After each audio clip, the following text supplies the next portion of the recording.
26 janvier 2021, passé en revue par Georges Déthié Diop.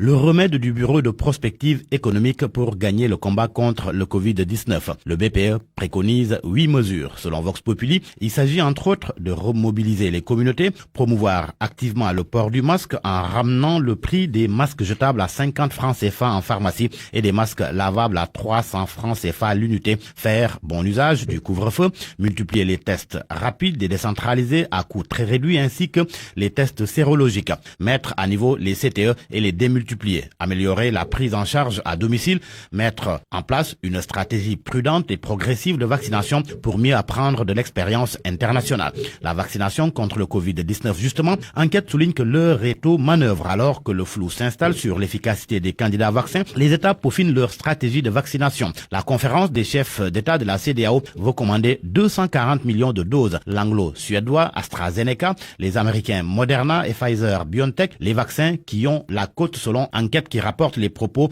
du docteur Hassan Diop, pharmacien. Il indique que le vaccin le plus approprié pour nous, c'est celui qui doit être conservé à 2,8 degrés. En attendant, Tribune nous apprend que le virus circule à l'université Cheikh Anta Diop de Dakar. Plus d'une centaine de cas sont recensés à l'école supérieure polytechnique. Une situation qui a poussé l'établissement à fermer ses portes pour se consacrer aux cours en ligne et ce pour 15 jours. Cela coïncide, il faut le souligner, avec la fin des 12 jours de couvre-feu à Dakar et Thiès. Si l'on se fie en tous les cas à Walf Quotidien, les gouverneurs de ces deux régions avaient pris des arrêtés qui expirent aujourd'hui parce que pris pour 8 jours francs. Ainsi, Walf indique que Dakar et Thiès sont suspendus aux lèvres de Macky Sall. En tous les cas, dans Sud Quotidien, Ibabari Kamara, enseignant à la faculté de droit de l'université Cheikh Anta Diop de Dakar, explique que faute de la signature d'un décret, il n'y a plus d'état d'urgence ni d'état de siège, encore moins de couvre-feu au Sénégal. Le Covid-19 et l'économie, l'AS informe que les investissements directs étrangers dans le monde ont chuté de 42% en 2020. Le journal se fonde sur un rapport de la Conférence des Nations Unies sur le commerce et le développement, situation engendrée par la crise mondiale née de la pandémie.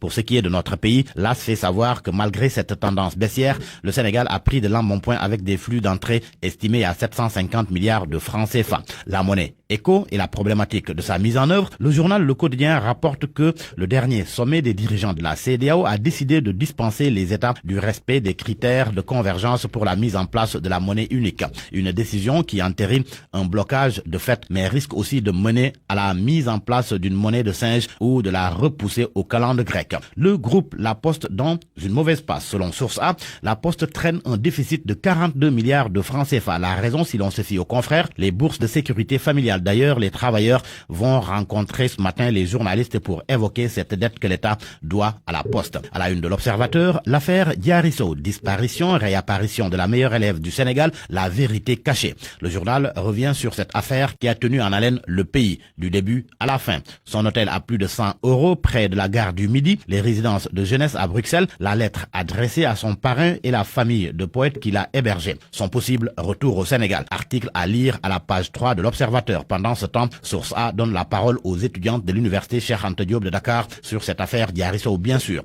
Reportage à la cité Aline Sitoé Diatta, ex-Claudel. Ce drame à la maison d'arrêt et de correction de Louga à la une de l'Observateur, à la une aussi du journal Les Échos. Le présumé meurtrier du jeune américain Mohamed Sissé à Kaolack meurt en prison en tentant de s'évader. Il a lourdement chuté avant de cogner sa tête contre les carreaux. Sport pour terminer en attraction ce soir, Inter Milan, Milan AC. Match comptant pour les quarts de finale de la Coupe d'Italie. Record fait état d'un chaud derby, stade d'un derby en quart pour oublier les faux pas.